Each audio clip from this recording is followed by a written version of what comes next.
Pasayan is life. Hi mga sayog soy, maayong adlaw sa iyon tanan. For today's video mga sayog soy, maniod to tandering dapita. By the way, ito yung ulam ko, pasayan. Kasi trip ko talagang kumain ng pasayan with garlic butter na pagluto. By the way, kalahating kilo pala itong nabili ko. Tapos malalaki siya, 10 piraso lang ang yung kalahating kilo. Dahil alas 11 na ako nagising, tinatamad na talaga ako pumunta pa ng restaurant. Malapit lang naman dito sa bahay ko yung market. Kaya doon na lang akong pumunta at bumili nito ng pasayan. At saka pala, baka magtaka kayo kung bakit alas 11 na akong laging nagising.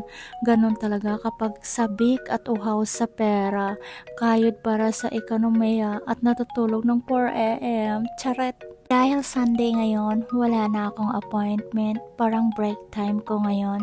So ngayon, napag-isipan ko talaga na pumunta sa Baclaran para mag-shopping kasi ipag-shopping ko yung mga panganay na apo ko kasi sa totoo lang, bawat uwi ko, sila talaga yung dalawa yung resto talaga pagdating sa mga pasalubong kasi yung nakapokus talaga ako dun sa mga maliliit, yung mga 4 years old, sila lahat bastante po sila pagdating sa pasalubong.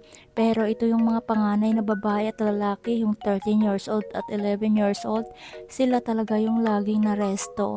Kaya tinanong ko sila kung anong mga gusto nila. Ayun, alam ko na kung anong gusto niya. Ito yung talaga yung panganay kong pamangkin.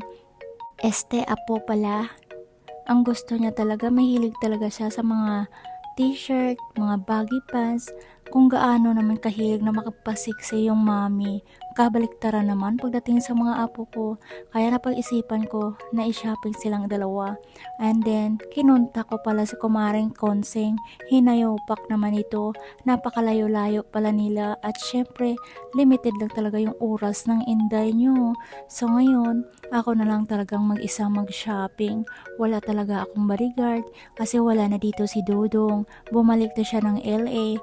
After 1 week, babalik ulit siya dito sa Pinas.